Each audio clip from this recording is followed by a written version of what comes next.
தமிழகத்தில் மாநில சாலை வரி குறித்து அரசு உடனடியாக நடவடிக்கை எடுக்க வேண்டும் என ஆம்னி பேருந்து உரிமையாளர்கள் கோரிக்கை விடுத்துள்ளனர். இதுகுறித்து ஆம்னி பேருந்து உரிமையாளர் சங்கத்தினருடன் நமது செய்தியாளர் பிரசாந்த் நடத்திய கலந்துரையாடலை தற்பொழுது பார்க்கலாம்.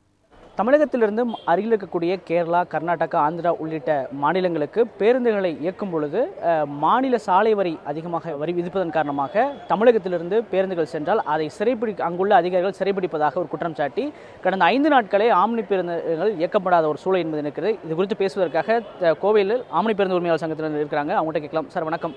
கடந்த 5 நாட்களாக பேருந்து இயக்க முடியாத நிலை இருக்கிறது. என்ன பிரச்சனையாக இருக்குது சார்? தமிழ்நாட்டில் தமிழ்நாடு சாலை வரி கட்டி ஆல் இண்டியா டூரிஸ்ட் பர்மிட்னு ஒரு புது பர்மிட் வந்தது 1/4/2021. அதில் சில மாடிஃபிகேஷன் பண்ணி 1/4/2023 அது ஃபுல் பிளட்ஜில் எல்லா ஸ்டேட்டுக்கும் வந்தாச்சு. எல்லா மாநிலத்திலையும் அந்த 90,000 ரூபா, 90 நாளைக்கு 90,000 இல்லை ஒரு வருஷத்துக்கு கட்டினா 3 லட்சம் கட்டினா அந்த மதர் டேக்ஸ் கட்டிட்டு வேறு ஸ்டேட்டுக்கு எங்கே வேணாலும் ஃப்ரீ மூவ்மெண்ட்டாக போய் வரலான்னு இருக்குது.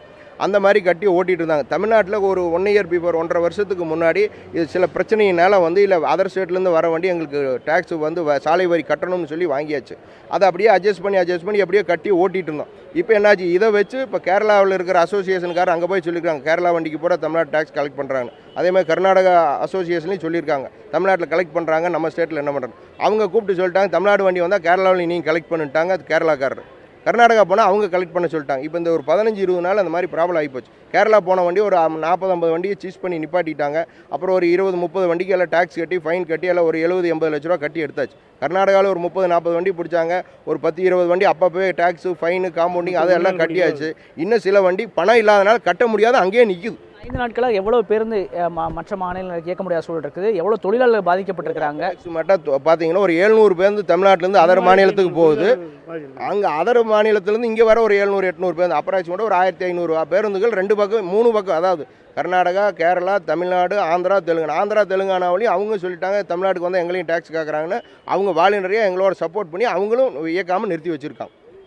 முதல்வர் மற்றும் அமைச்சரை சந்தித்து பேசுனீங்களா? என்ன இந்த பேச்சுவார்த்தை என்ன முன்னேற்றம் ஏற்பட்டிருக்கு? அமைச்சர் திங்கட்கிழமை மணிக்கு போய் சந்தித்து பேசணும். இந்த மாதிரி ப்ராப்ளம் இருக்குது சார், எங்களுக்கு பண்ணி கொடுங்கன்னு அவர் அரசுகிட்ட பேசி முதல்வர்கிட்ட பேசி ஒரு முடிவு சொல்கிறேன்னு இருக்காரு. ஆணையரையும் நேற்று போய் போக்குவரத்து ஆணையரையும் பார்த்தா அவங்ககிட்டையும் இந்த மாதிரி இருக்குன்னு சொன்னால் அவங்க அமைச்சர்கிட்டையும் அரசுகிட்டையும் கலந்து நாங்கள் பேசிட்டு சொல்கிறேன்னு சொல்லியிருக்காங்க. 2 பேருமே எங்களுக்கு ஒரு சுமூக தீர்வு பண்ணி கொடுப்பாங்க நம்பிக்கையில் நாங்கள் அப்படியே இருக்கிறோம். இதை மீறி சில பேருந்துகள் இயக்கப்பட்டால் ஆம்னி பேருந்து உரிமையாளர்கள் எப்படி அது 1-2 இயக்கம் இருக்காங்க சார். எங்கள் அசோசியேஷன் எல்லாம் இருக்கா, அவங்ககிட்டையும் வலியுறுத்தி இருக்கிறோம். இந்த மாதிரி இயக்க வேணாம், அவங்களும் டேக்ஸ் கட்டி தான் ஆகணும். மீறி இயக்கிறான்னு வைங்க, இப்போ நான் சொல்லி போகலின்னா இப்போ அவங்க கேரளாவுக்கு போனால் டேக்ஸ் கட்டணும், கர்நாடகா போனால் அவங்க டேக்ஸ் கட்டணும். அதனால் அவங்களுக்கும் தெரியும். அதனால் அப்படி இயக்கிறதுக்கு வாய்ப்பு ரொம்ப கம்மிங்க. கிட்டத்தட்ட 99% வண்டி நாங்களாகவே நிப்பாட்டிட்டோம்.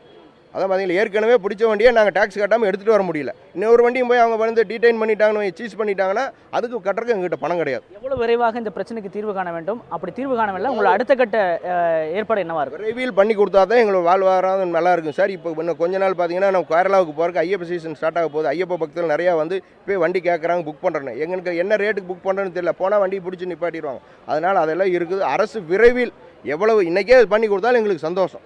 இன்றைக்கி நேற்றுலேருந்து இப்போ 2 நாளாக பேசியாச்சு. இன்றைக்கி எப்படி பண்ணி கொடுத்துருவாங்களான்னு நான் நம்பிக்கையில் இருக்கோம். இன்றைக்கி பண்ணிவிட்டால் எல்லாத்துக்கும் ரொம்ப நாங்கள் ஃப்ரீயாக எல்லா வண்டியும் ஆப்ரேட் பண்ணிடுவோம். பண்ணலினாலும் எங்களால் இயக்க முடியாது சார். அரசு நல்ல முடிவு எடுத்து எங்களுக்கு சொல்கிற வரைக்கும் நாங்கள் ஓட்டக்கூடிய சூழ்நிலையில் நாங்கள் இல்லை. பிரச்சனைக்கு விரைவில் தீர்வு காண வேண்டும் என்பது கோவையில் இருக்கக்கூடிய ஆம்னி பேருந்து உரிமையாளரின் கோரிக்கையாக இருக்கிறது. நியூஸ் 7 ஒளிபரப்பு ரமேஷுடன் பிரசாந்த்.